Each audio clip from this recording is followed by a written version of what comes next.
she says to people, come, they all come. So she selected all the best people, and they all came because she was on the Palacio. And as you know, I'm not going to spend a lot of time on introductions because we want to get right to the heart of a conversation. But she was foreign minister for 2 years, 2002 to 2004, and is now a counselor of a state, and has had many interesting posts. Is a member of the European Parliament, the Spanish Parliament, and if I went on and on with all these, we wouldn't have time for our conversation. But she is a truly distinguished European, and I would say citizen of the world, who now spends, fortunately for us, a good deal of time here in the United States. So the plan is that we're going to have a conversation, and then near the end, we'll throw it open for some questions from the audience. So Anna, first, thank you for coming and for being here. She's come a long way and is off to Brussels tomorrow. So this is not, for me, it's walking across Harvard Yard. For Anna, this is a real labor of love. So thank you very much for your presence here. I want to cover several subjects in our conversation. We want to talk about the future of Europe and populism and Brexit and all the topics that are on everybody's mind, but clearly we cannot start anywhere except with Catalonia. I mean, given the newspaper headlines and the concerns that we've had and that you have written about, I think we should start by making sure that we explore the question of Catalonia. And I will start it by asking you to describe for us where the situation is. We know that Puigdemont is in Brussels and the question of whether to extradite him, and there's an election on December 21st, so forth. But give us a better sense of where we are.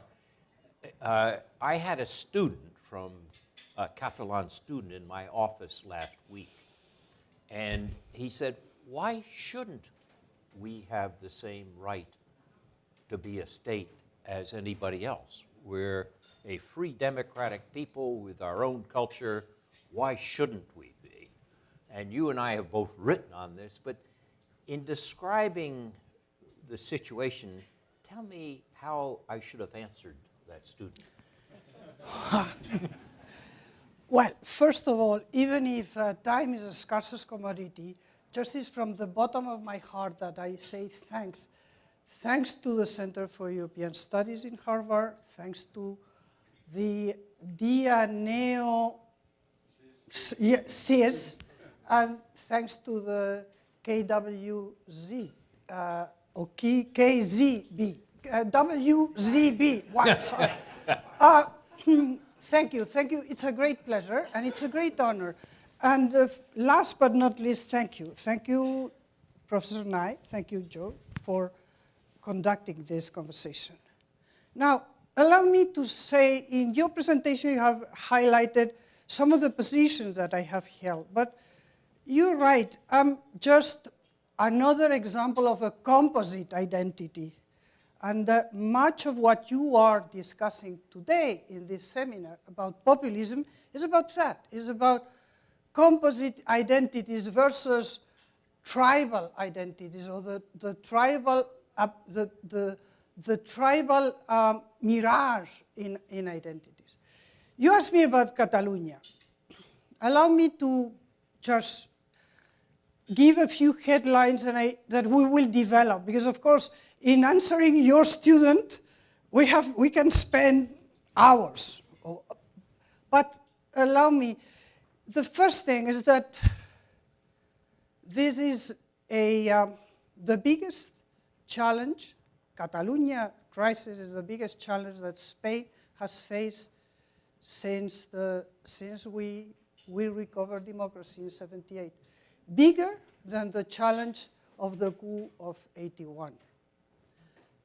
My second comment is that I'm hopeful. I think that what you see in Spain is that the Spanish people in general have understood that this is a big challenge and that this has to be addressed, which frankly 6 or 8 months ago or even 2 months ago, because the truth of the matter is that this is an acceleration of times. In 2 months we have seen so many things happening and so many changes, but there is a consensus that this is a challenge, that this is a constitutional challenge, and that we have to address it. Last comment. Of course, we see a kind of triad that you say it's Madrid, it's Brussels, and it's Catalonia. Well, the thing is that the biggest third issue that I would highlight is that Catalonia society is broken in the middle. There is a big divide in the middle. And I will not just discuss if there are 50 plus or 50 minus. It's in the middle. We will see how this turns out.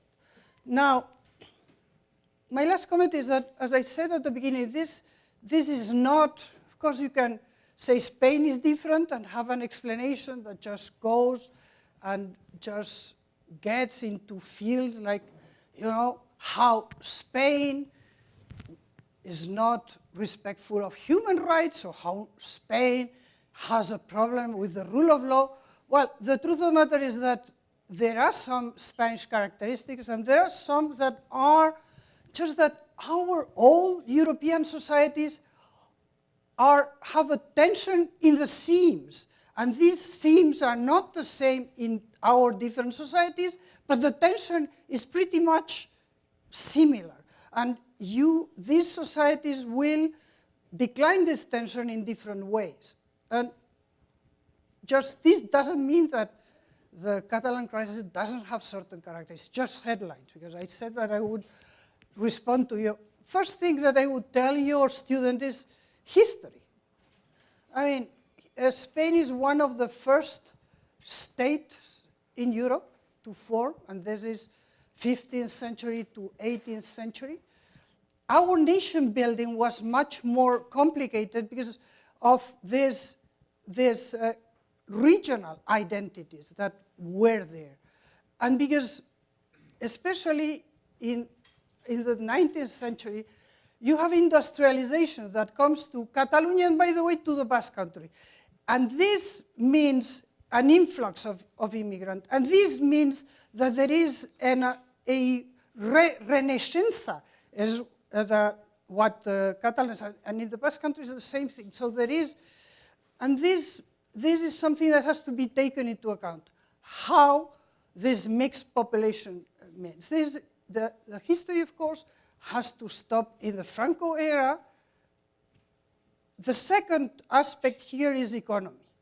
Of course, in this crisis, the economy has played a role. The independentism sentiment, not the Catalanism, which has been there and has been addressed in different ways, but the independentism grows with the big, terrible crisis, the economic crisis. It goes from 1910 and just peaks in 2010 and peaks in 2012. And you have to understand that Catalonia represents 16% of the Spanish population, but represents 20% of the GDP per capita. So Catalonia, together with Madrid, together with Valencia, just brings to the common pot. There is this solidarity. And in difficult moments, this has been construed as Spain is stealing from us, which was one of the, but this is true that Catalonia brings. Catalonia is one of the richest countries in the European regions, in the European Union. The last thing I would say is that Spain was growing steadily at almost 3%, and with this, economy minister has reviewed this to 2.4%. And 2.4 because Catalonia represents 20%, and because in Catalonia you have had at least 2,000 companies that have left Catalonia and just put their social, social headquarters, or the headquarters outside Catalonia. Some have said, by the way, this is what happened in Quebec. Now, socially, to your student, I would tell him, well, the Catalan secessionists claim to represent Catalonia. But Catalonia, if you go through the most common names, it's Garcia, it's Lopez, it's Martinez. It's exactly the same as in the rest of Spain. Of course, you have Junqueras that said that the DNA of the Catalans was closer to the DNA of the French and to the DNA of the rest of Spain. But I would not insist. There are other declarations that just, if I bring this here, it's because this just speaks about this tribalism that is in all this process. So we have this rich region with a very composite, the mother tongue of majority of Catalans is Spanish. Now, my last comment is constitutional. The Constitution guarantees safeguard of the language, of the culture, and frankly, just Catalonia is among the most, Spain is federal except on name. The main devolution, decentralization of powers is, I can go to any of this.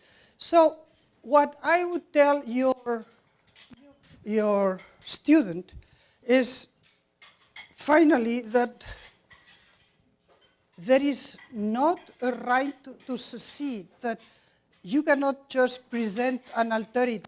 The Catalan government claiming to represent the Catalan nation vis-à-vis the Spanish government. No, the constitution that was widely voted in Catalonia, the Estatuto de Autonomía, which is the ruling framework, and I would tell him that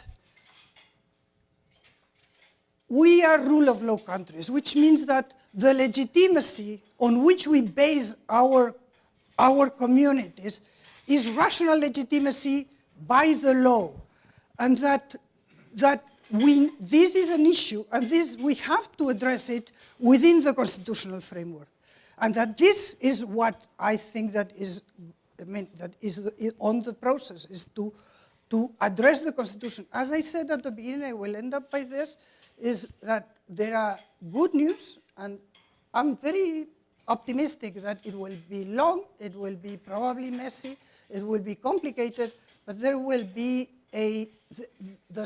Spain will address within the constitutional framework this issue of Catalonia. Thank you. I was just this weekend in Ottawa meeting with Mexicans and Canadians. We were talking about what was going to happen in North America. And one of the things that struck me was that Quebec, which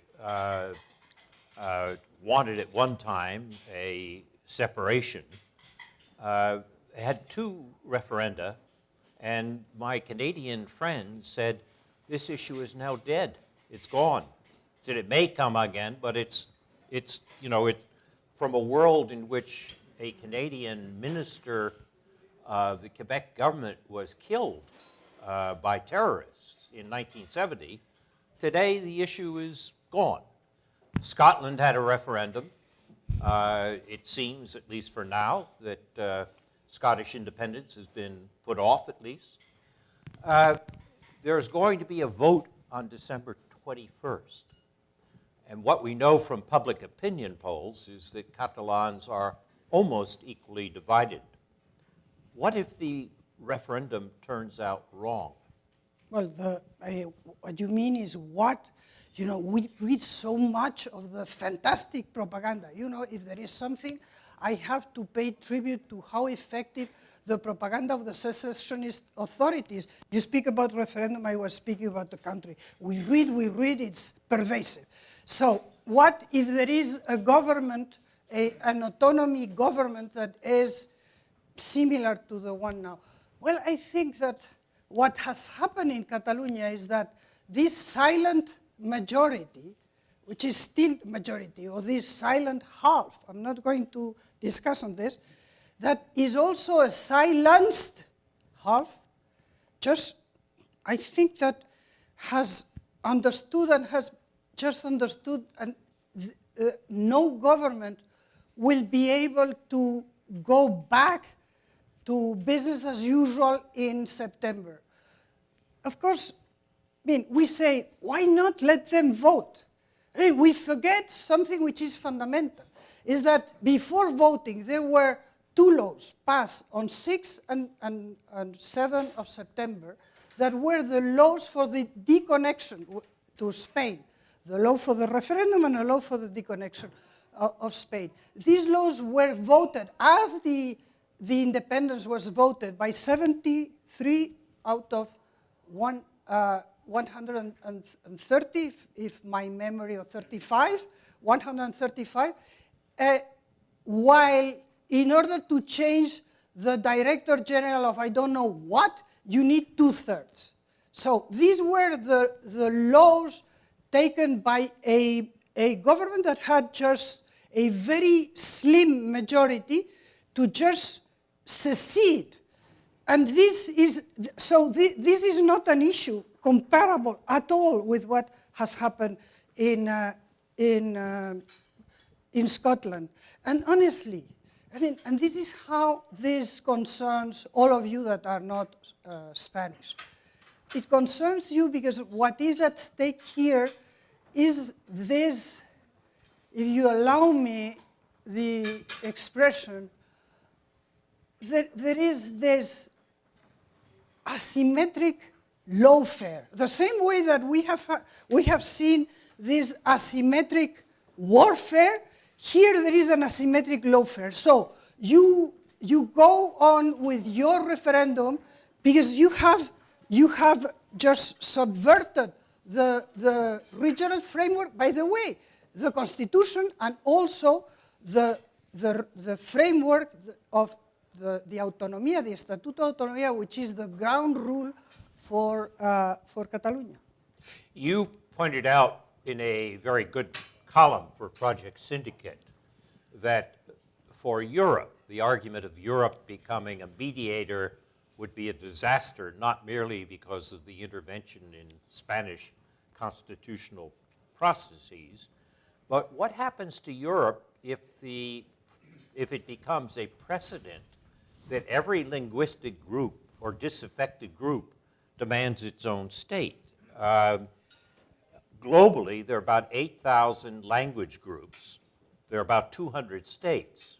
And if you think of the process of following each linguistic group should have its own state, to get from 200 to 8,000 is going to involve a great deal of violence. So the European position, the Brussels position, has been, this is a Spanish constitutional issue, and you properly pointed out in your column, Europe should not try to mediate it, would make it worse. But do you really want Puigdemont back? In other words, he's now in Brussels. Why not just leave him there? Why do you want him back? Frankly, I don't want him back. He has some issues with justice, but this is a different thing.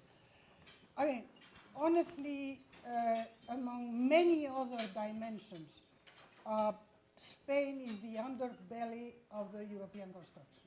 So if Spain is weakened as a member of the euro, as the fourth euro economy, there will be consequences, which is far beyond the Veneto, the Piedmont, or the Corsicans,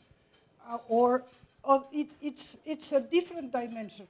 And I hate to the conspiration theories, but of course there are many indications that there were certain activities, I would say, of this asymmetrical nature by some powers that would be very happy that the European project flounders.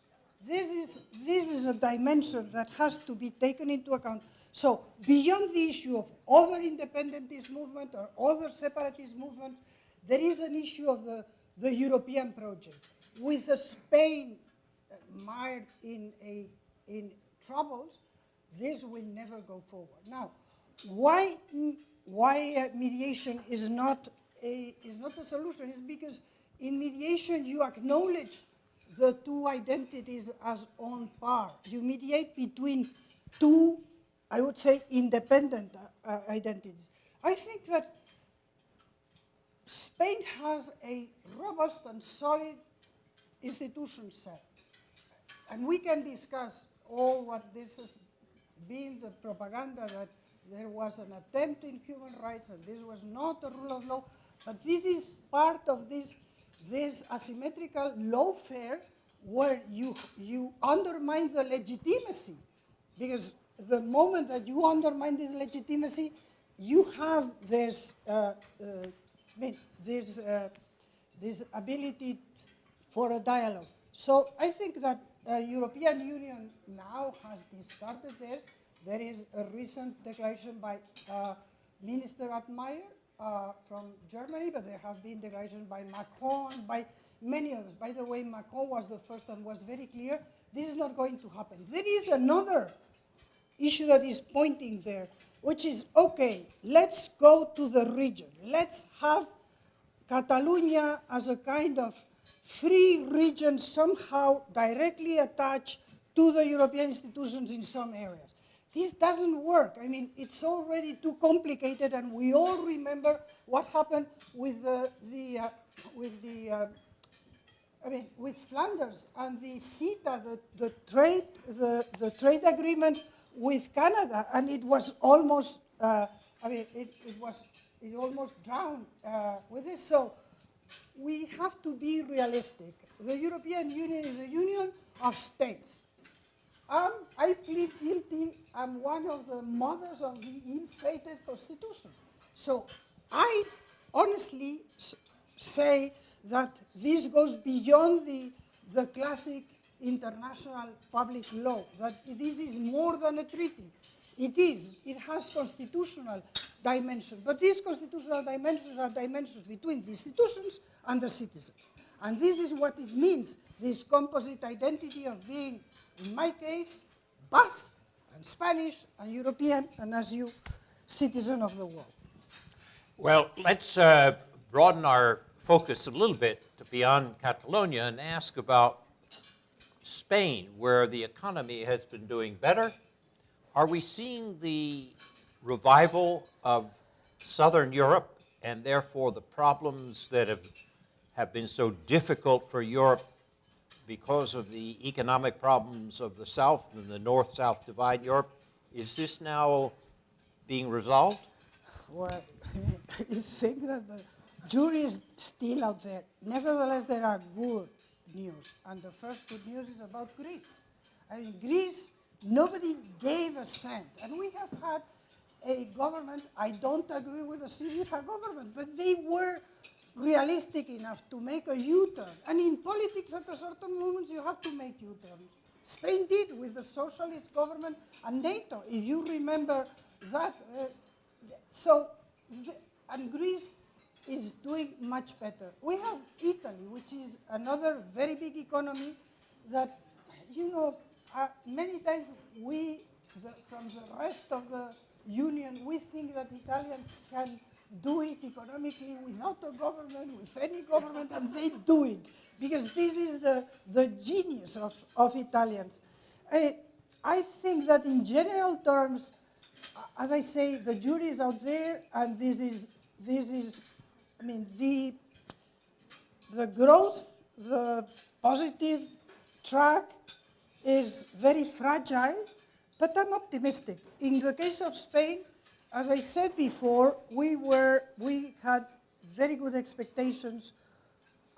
Right now, with the Catalonia crisis, this has been lower, but I must say that it's very good news that companies have stopped leaving Catalonia, which is great, and that I hope that maybe in a lower tone for a certain time, but that the economy will pick up in Catalonia and the tourism will come back and all this, which is where we are seeing this crisis. But I mean, the summary is the jury is out there, but I'm reasonably positive. One of the great problems which Southern Europe, but all Europe faces, is the problem of how to deal with immigration as a political issue. Economically, it's, from my view, a net plus, but politically, it is extraordinarily difficult, as we've seen. And you don't have to have a lot of immigrants to have an anti-immigration policy or politics. But you pointed out to me when I was in Madrid last year that Spain doesn't have this problem. And why is it that Spain is the exception and doesn't have this deep anti-immigration populism? Well, I mean, the first thing is that among the big revolutions that Spain undertook in this constitutional era, which is the most prosperous for Spain in history, is that we went from being in the list of underdeveloped countries, because in those days the World Bank had a list of underdeveloped. Today you are transitioning or you are emerging, but you are not underdeveloped. We were underdeveloped in the list until 82. We joined Europe. We went to this democracy. We had just the legal framework of the democracy, and we went from being an emigration country until 86. Spain was a net emigrant to having today. It's difficult because with the economic crisis, some of these immigrants went back. But I would say that between 12 and 14% of our population is foreign born. And we have big communities of Latin Americans, but we have big communities of Moroccans and other southern border Mediterranean Pakistanis in Catalonia, big community of Pakistanis. And for the moment, we haven't had issues there. I don't believe that Spain is different in anything, and not in this particular area either. But for the moment, I think that there are two issues that are there. The first is the very recent memory of being an immigrant. So, this changes your approach.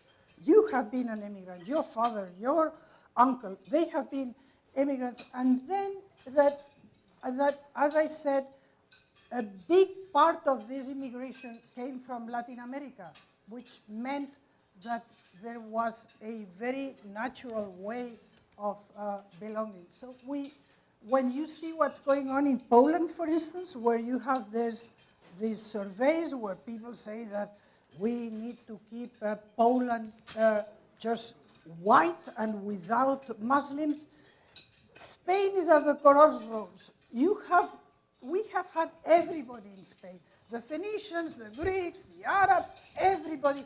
So we honestly, in our identity, we know we are mud.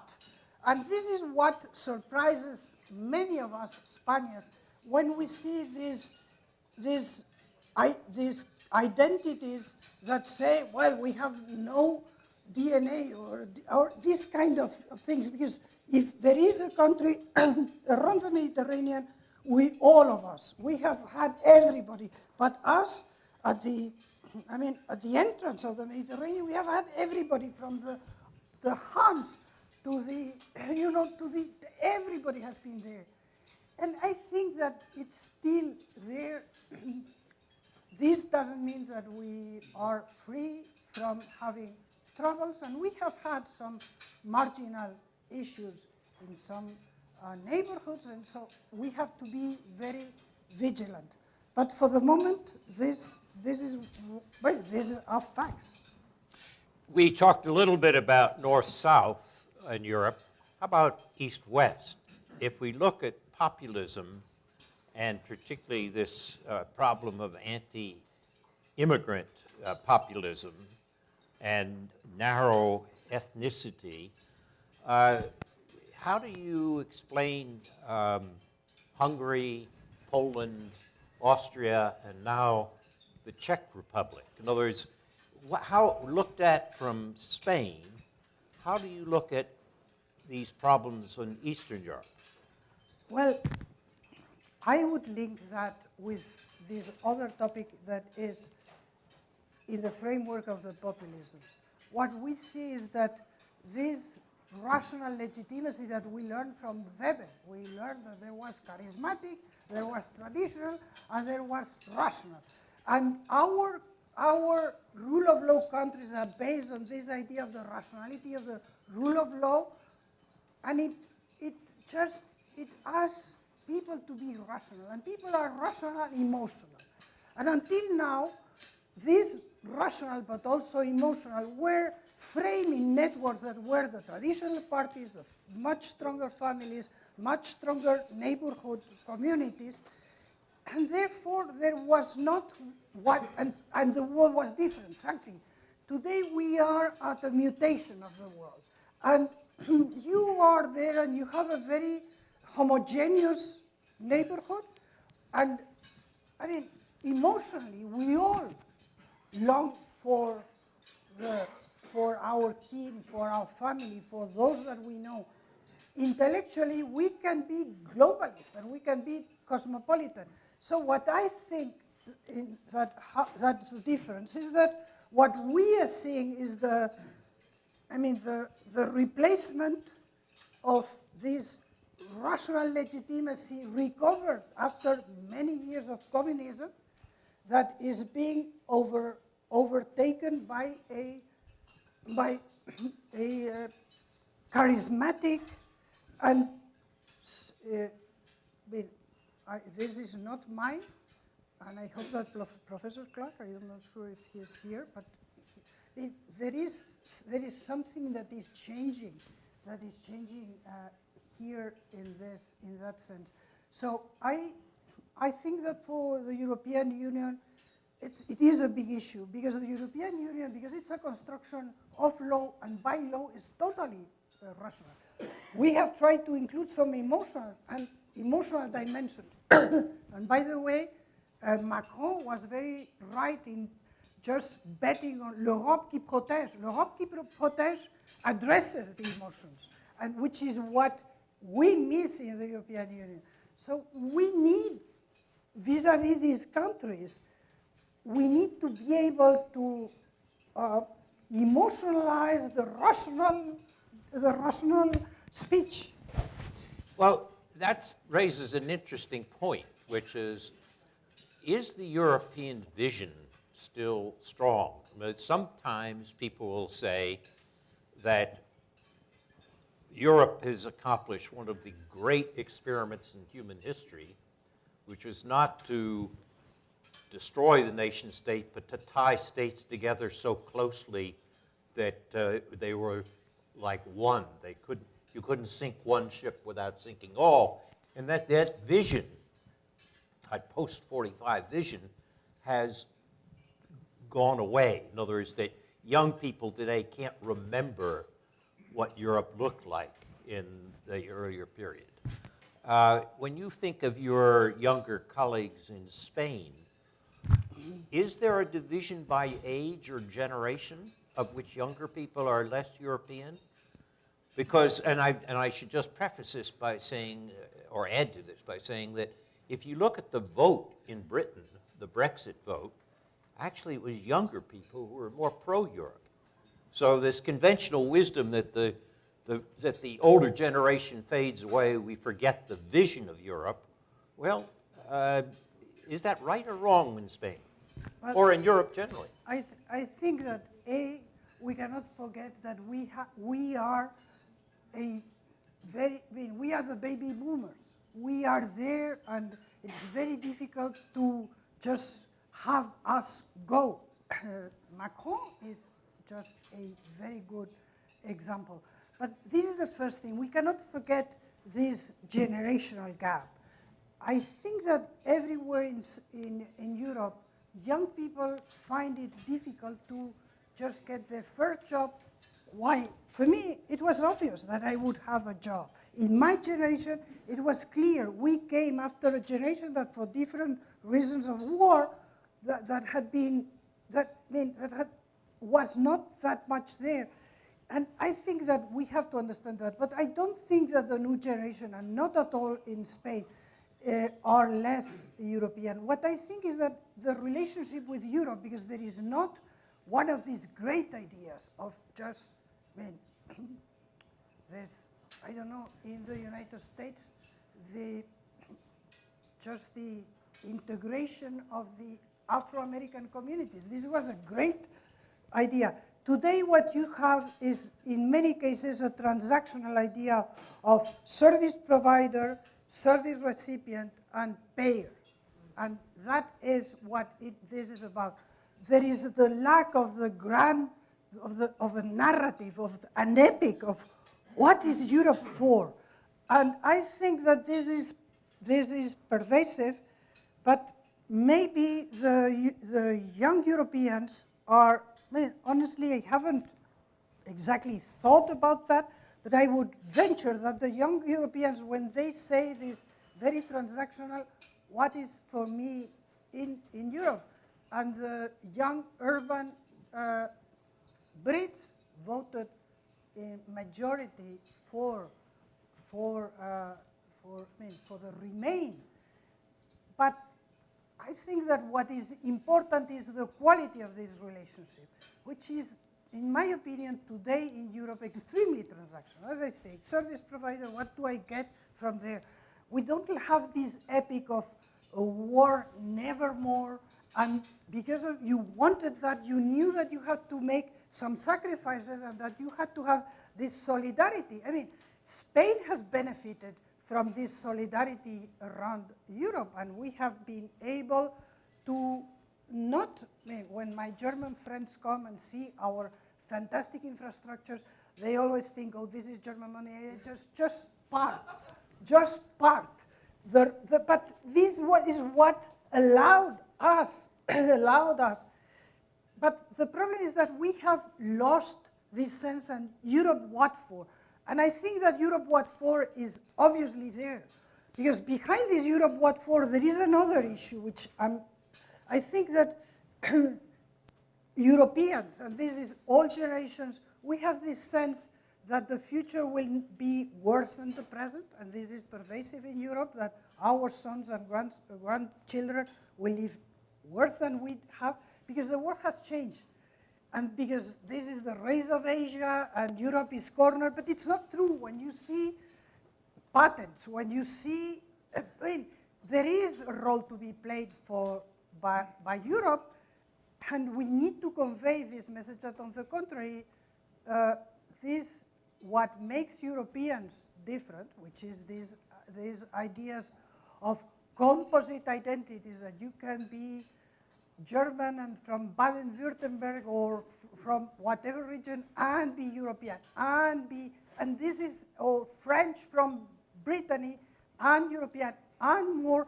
This is the name of the game for the future, and we have to stick by this and not understand that, oh, this is the era of China and we have nothing to do. So bring back the European self-confidence, especially for the new generations. Makes sense. But let me ask one last question, which about Brexit, then we'll throw it open to the audience. When you look at the public opinion polls, you not only saw that younger people favored Remain, but you also found that the areas which were most populist in their anti-immigration feelings often didn't have a lot of immigrants. And it had a strange relationship to age and, being separated. And it is true, I think, that without the immigration issue, Britain would have stayed in Europe, or the immigration issue was a determining issue.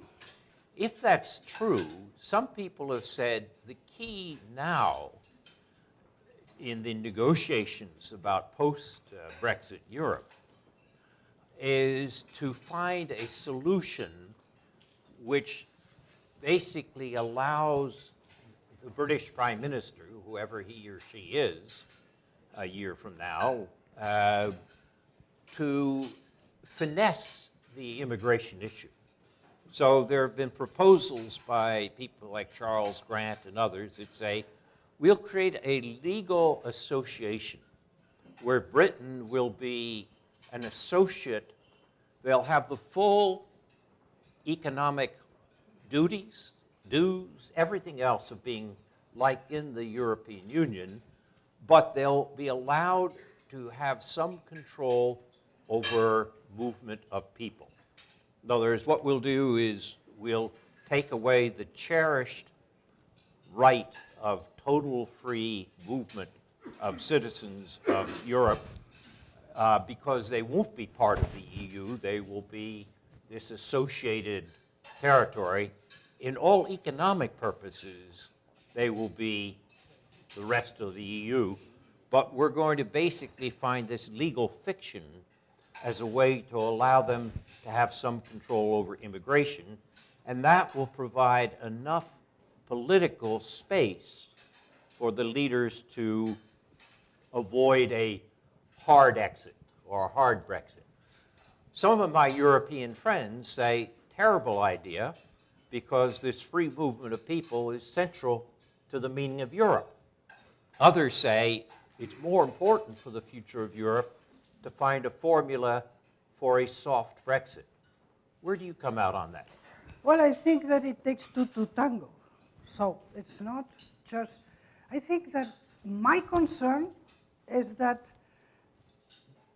more and more in Brussels, in the negotiating teams, they are taking for granted that Great Britain is leaving, and this is dangerous. I personally have to tell you that I think it would be a great disaster for the European Union in terms of defense, for one, in economic terms, in terms of foreign policy clout. So I would be for trying to find a solution. But the thing is that, as I say, you need the two sides. What is absolutely a no-brainer is that the European Union will go after the UK government bringing proposals of how you can stay and have a different arrangement. I understand your friends that say the free movement is one of the 4 freedoms that are at the core. My realistic approach is that the free movement is not an ideal thing, and that, frankly, we will see this free movement just toned down in many areas. This Macron's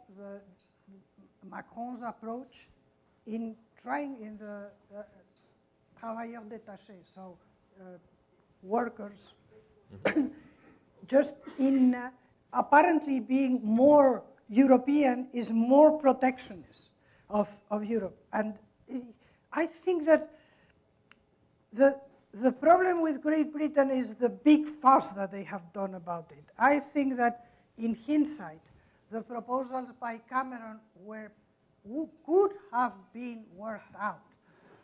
Honestly, I think that the problem is the attitude. You have, as I said at the beginning, you need two to tango. You cannot have this, we leave and that's it, and if it's a hard Brexit, it's a hard Brexit. The reaction in the continent is, okay, well, you want a hard Brexit, go for it, go for it. So I hope we won't have a hard Brexit. Well, Anna, we have covered a large area, but I'm sure there are other questions that people in the audience want to raise. Carl, why don't you start us off?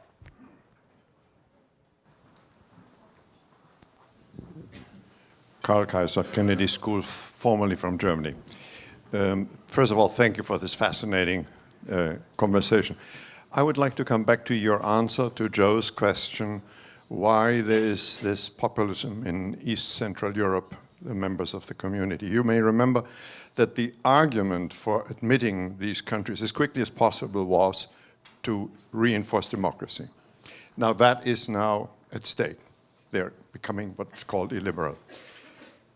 What should be the program of the European Union as we are diverse to help to continue the unfinished business of helping them to really remain or become again democracies? Well, I think that this today must be at least 10 million question, 10 million euros question. Because, you know, in the end, this is the big challenge, how you do that. And it's not, there is no simple answer, because what we see, just to take Poland, I was looking yesterday at the projections. The government is faring extremely well, and there is a big, the polls say that the government is supported by a big majority. So again, how you approach this emotional side that the European Union hasn't really approached, because it was, as I said, a construction of law and by law, therefore rational, and just explain to these Polish people that this idea of the Kaczynski or Orban or other leaders that are betting a lot on them, on this charismatic, on bringing back our, I'm not going to say make America great again, but you know what? This is pervasive. This is why your topic of discussion in this summit is so important. So frankly, I don't know the answer. What I think is that we have to realize that we need, and Macron was this is just a snippet, and I know that in this 140 characters society we live in, but it's this, how you explain to the Poles is that l'Europe protège, that l'Europe is the future, that it's better for the children. We need to work on there. And it will have to be with different instruments than what we have been doing until now, because frankly, we haven't been that successful. Yes.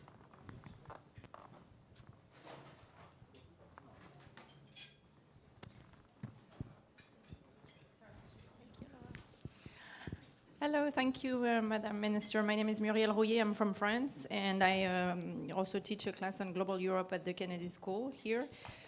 So I would like to make an academic point on Catalonia, with all due respect.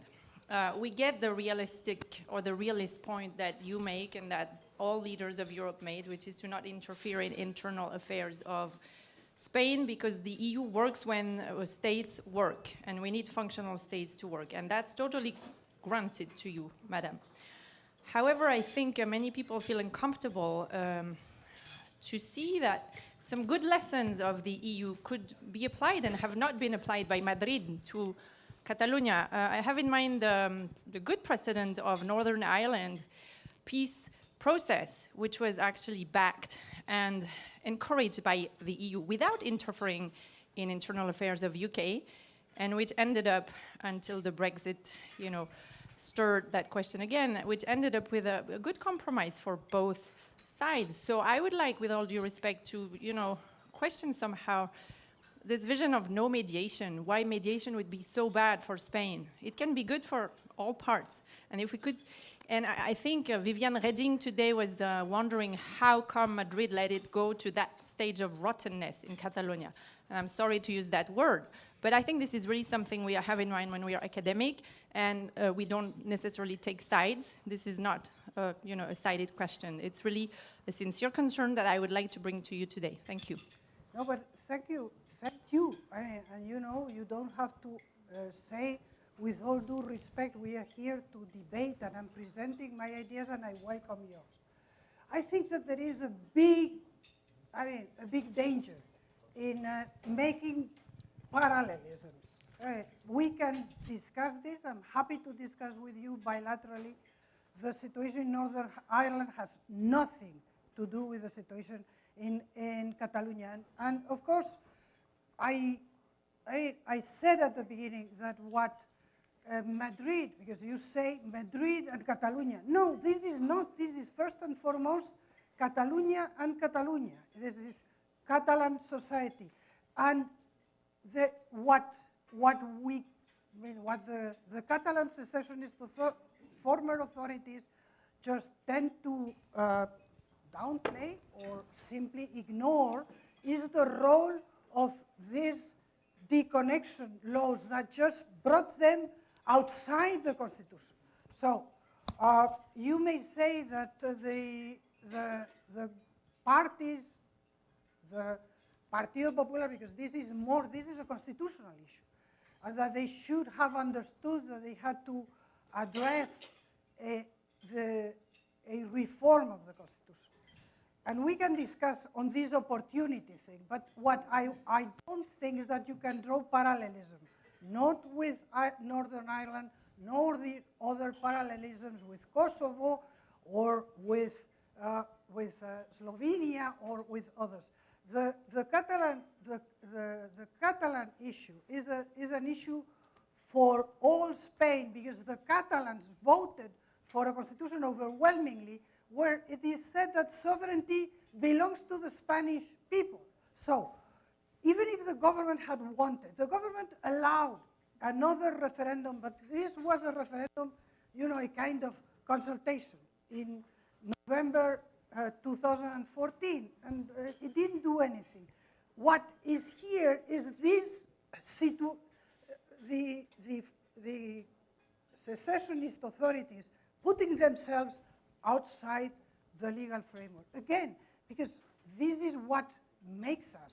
So I think that in Spain we had a naive understanding that our transition had been so great. And by the way, I'm very proud of this. And I belong to this generation of the transition. But what we have discovered is that there are issues that have to be revisited. And this, I understand that, learning at this cost is, but this is what the Spanish people have understood, that we have to address that this interpelates all of us, and that this has, but again, we could go into details. The situation in Northern Ireland has nothing, nor historically, nor economically, but I mean, it's the constitutional framework. Do we believe in rational legitimacy, in the rule of law? Then we need to respect these rules. Because if we don't respect them, then what is the next challenge? But happy to discuss with you more in details. All the way in the back. Thank you, Madam Minister. Jordi Renard, I'm a fellow at the Kennedy School, Social Innovation Fellow. Professor Nye mentioned at the beginning that Catalonia was in the headlines, and Spain is in the headlines as a consequence of the Catalonia crisis. I bet that without the Catalonia crisis, Spain would also be in the headlines because of the big corruption allegations against the Popular Party in power, affecting almost every major name in the party. So my question to you is, one, is the Catalan crisis something that is helping detract attention in Spain and in Europe of this big corruption scandal? And two, considering that you mentioned that the Catalonia crisis is threatening the democracy in Spain, is the democratic political system in Spain threatened by this scandal in the same way that Mani Pulite in '94 threatened the Italian democratic system? Well, thank you, Jordi. And I could respond to your question from many angles. Of course, there is an obvious one, is that A, Spain doesn't have the monopoly of corruption, that what we are seeing in Spain is that Spain has evolved. When I was in the 80s, people would boast about not paying taxes. normal people, but not paying taxes. This has changed. The society has changed. And yes, you are absolutely right that there were some black holes. The parties were black holes, and also the trade unions, by the way. I don't want to remind you the Convergencia Union, because I don't want to get. But as I say, corruption is not the realm of Spain. We could go to any country. I mean, Nordics and Central Europeans have a different culture, but what we have seen in the French campaigns, all this is, and I think that in Spain what we have seen is a reaction by the society. So that's my first, but honestly, I think that if you want to look for corruption, we have a former president of the Autonomia, the Catalan Autonomia, that has confessed that for 20 years he didn't pay taxes and has indicted many members of his family. So I can go on from there. Corruption is an evil, and we need all. Today it's a good day because we had these Paradise Papers. So attacking the Partido Popular on corruption is frankly a no-brainer. I think there is, and whoever has done something from Partido Popular or from any other place has to pay, because this is the only way that our societies can just keep the respect and the trust of the people, is that we need to do this, and there is a lot of work to do. Your issue is this a distraction? Well, you know, I hate these theories about what is a distraction. But there are many that say that it's not just by chance the timing of the indictment of certain very prominent Catalan figures and the run-up. I don't buy it.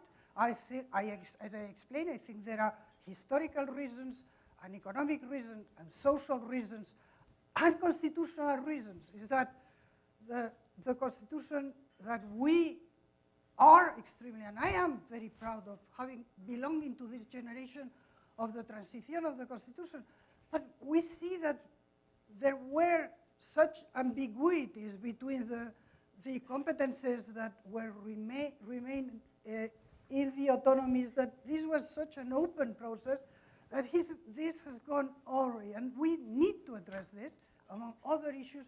And as I say, I'm confident that that this corruption, well, unfortunate cases that have plagued our politicians from all parties. I mean, we could just blame, unfortunately, it was society evolved, and as I call them, black holes, because they were black holes in the parties and in the trade unions, and there have been big scandals. The Spanish society has become extremely Puritan, and I think that this is great. And you don't have to look for just smoke curtains or smoke. The Catalan issue is a real issue. We need to address it. It's not a smoke curtain that Madrid has put there. It's there, and we need to address it. This is a society that is divided in the middle, and we need to address this. You and I and the rest of the Spaniards. Thank you. Could we bring the microphone up front here?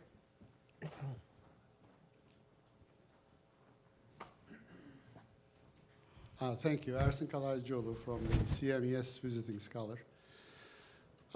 Very interesting. I would like to have a follow-up. Had it been a different party in government, would this process be different in Spain between Madrid and Catalan? Instead of the conservatives, say socialists, could we have been experiencing something totally different? That's question number one. Number two, we know that Mr. Putin of Russia loves to throw a wrench into working democracies. And it's been discussed in this country at length right now. No discussion in Europe. Why? He doesn't do it in Europe? The Europeans don't care? And you raised the question, you know, if we have, I think it was Mr. Juncker who argued that there would be 95 nation states of European Union if we open up the road. I would think that's music to Mr. Putin's ears, you know. EU of 95 countries would be much better than EU of 28 or 30 or 35, whatever. So, a concern? Thank you. Well, these are very provocative questions, and I'm happy to discuss with you in bilateral. But frankly, I think that there is no benefit in just indulging in political fiction. What would have happened if Mrs. Clinton would be the president of the United States? Well, probably different things, because, you know, it's absolutely clear that the situation would be different.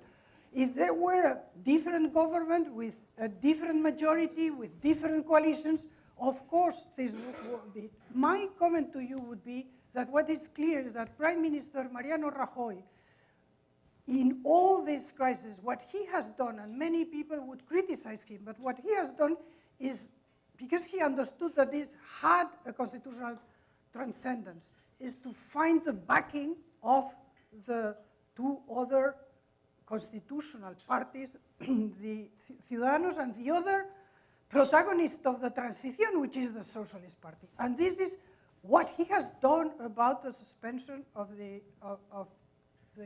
autonomia, which, by the way, is an article that is copied on the German constitution. So it's not an oddity for Spain. It's exactly the same article in the German constitution. This he has done. If there were another prime minister, of course, things would be different. That's the attractiveness of being in politics, that you expect to do things that you think that have to be done. On the issue of Putin, you know, to pass a judgment of what is going on there, I wouldn't. But I can tell you that some bots that have been identified with certain activities close to other surprising activities in the elections here, in France, or everywhere, have multiplied their activities by 2,000. And then we have a great protagonist of this Catalan independentist campaign, which is Julian Assange. So, I mean, you can draw conclusions. I draw my own conclusions, but these are my own conclusions. I have no evidence. And I think that for the moment there are indications, there are elements, but there are no evidences. Let's see, we have a back of the room and then back of front of the room. Good afternoon, and thank you so much for your reflections. My name is Magda Matake, and I'm the director of Roma program at Harvard. I have two quick questions. The first one is related to the Roma population in Spain, and I know that the Spanish government really has put a lot of effort into trying to solve the Roma situation in Spain, but yet 96% of Roma still live in poverty in Spain, and I wonder what are your reflections about what we can do about that. And second, I have a background in activism, and talking to many activists back home in Europe, I have the feeling that we really are in a moment when the civil society is at risk in many countries, including Hungary or Poland and so on.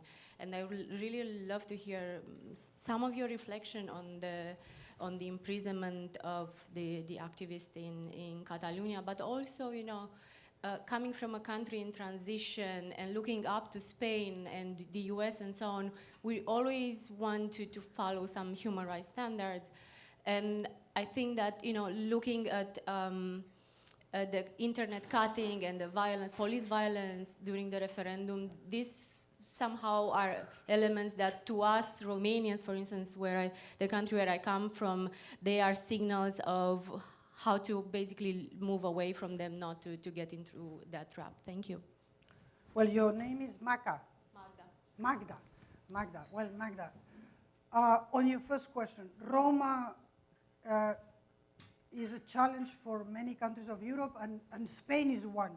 By the way, the report of the Council of Europe highlighted this issue. So there was no highlight of anything in Catalonia, for instance, but it was a highlight, and other reports too highlight. So you're absolutely right. As I say, it's not us.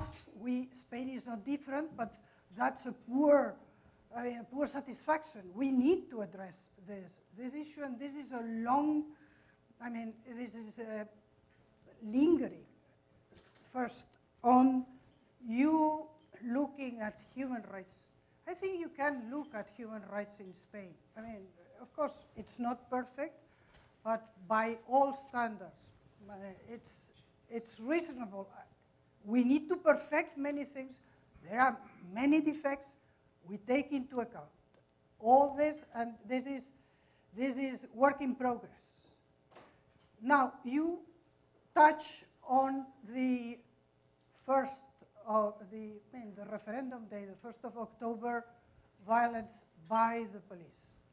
Well, first let's frame this issue correctly. Of the 800 plus alleged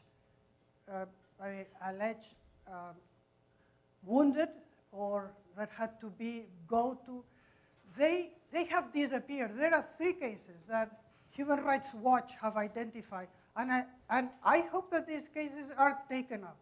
But you cannot forget 2 things. The first is that we in Europe, we are used to see the police acting in cases. The last one was the G20 in Hamburg, and we understand that because we have interiorized that the people that are there, the citizens that are there, are doing something against the law. What was shocking for our sensitivities is that you don't identify people going to vote with doing something against the law, which is right. The thing here, and this is the second thing, is that, as you know, many media had to apologize because they publish images that did not belong, or images that were doctored, or all that. So what we have is 3 cases in a movement that included 2 million people. This is what the Generalitat says. 3 cases in an issue that, and frankly, what it has also to be taken into account is that these people that I would take that they were honestly understanding that they were doing something within the law and that this was their right, were put in this situation by a government that told them this is lawful after having got outside the law, which is something that nobody has highlighted, which I think it is important.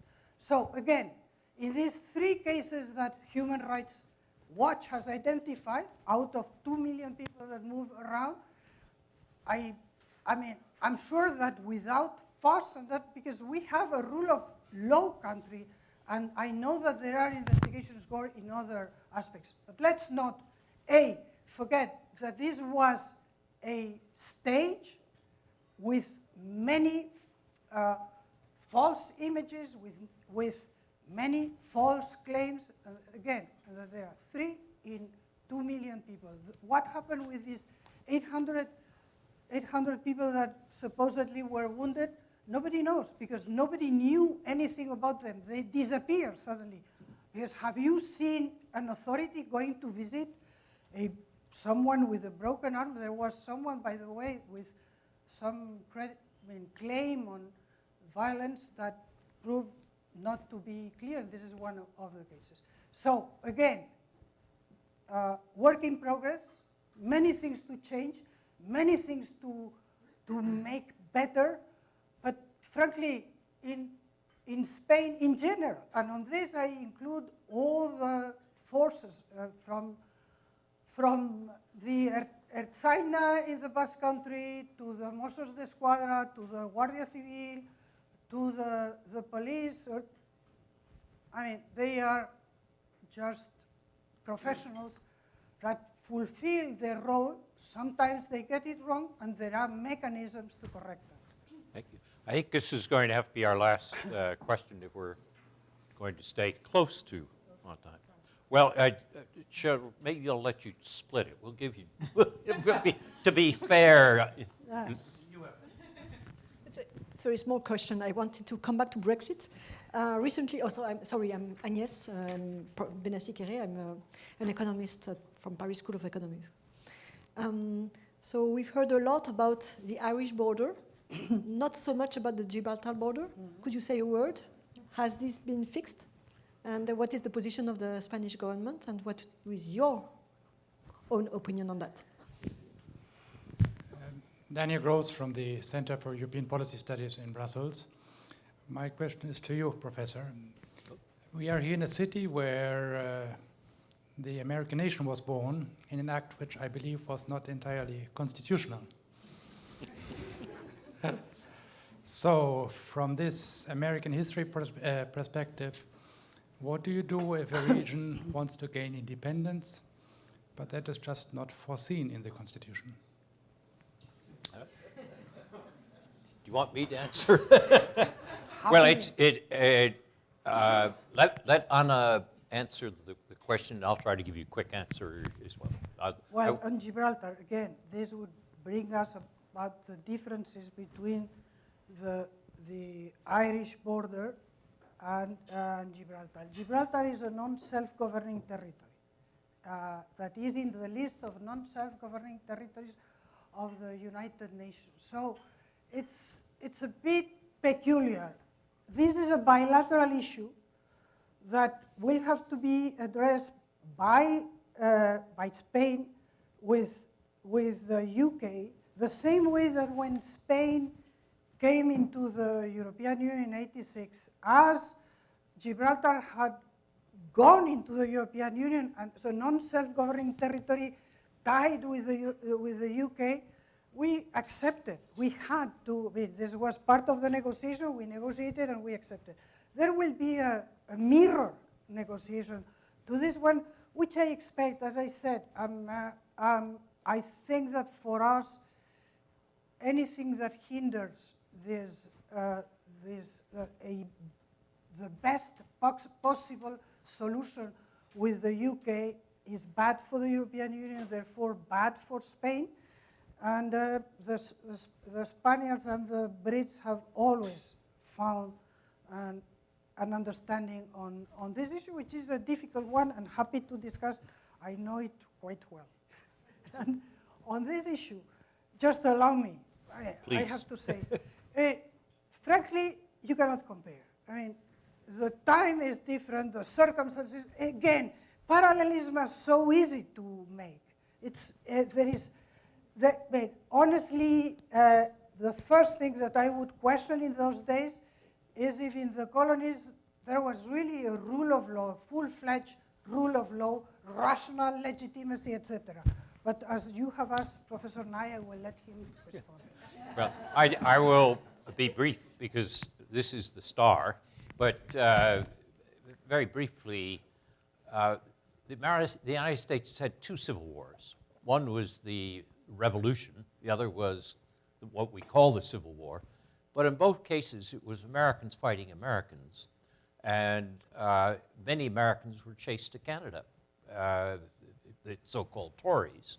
And the fact that both of these major events in the U.S. history, the Revolution as we call it and the Civil War as we call it, were actually settled by violence. And that's led me to write a column, which Anna and I discussed a little bit earlier for Project Syndicate on self-determination. Woodrow Wilson had this wonderful principle, excited the world, let people determine. That was great when you're looking at the end of the Austro-Hungarian Empire. But it is not a very good principle because it doesn't solve things. It just raises new problems. So, for example, Wilson was great in terms of creating Czechoslovakia.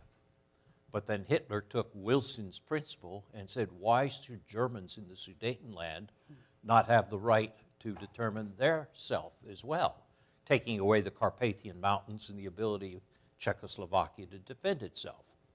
And when we take self-determination apart, we realize it's a secondary principle and not a primary principle, and it often gets us into very deep trouble. So therefore, if you try to answer questions of self-determination, I am driven to a form of consequentialism. If you do follow this principle, what will be the effects? And so in that case, I would say not what is an ideal formulation, but what would be the effects on Europe, on Spain, on the people in Catalonia of, for example, separation. And you can come to different answers on that. I think the problems would be very severe for Europe. But the point is, you're never going to solve it by appealing to self-determination or by saying because force was used in one case and elections were used in another, that answers it. Self-determined is a principle which sounds wonderful until you start to look at it closely, and then you notice it doesn't help you much. But Anna, I want to thank you for the extraordinary effort you have made in coming across an ocean. Now you're about to cross it again. But it is an indication of your devotion to the subject of the future of Europe. I mean, we are in this room, all of us, because we care about the future of Europe. But your presence here and your answer to our questions have shown that there are very good people thinking very hard, very seriously about the central questions. So thank you very much for coming. Allow me that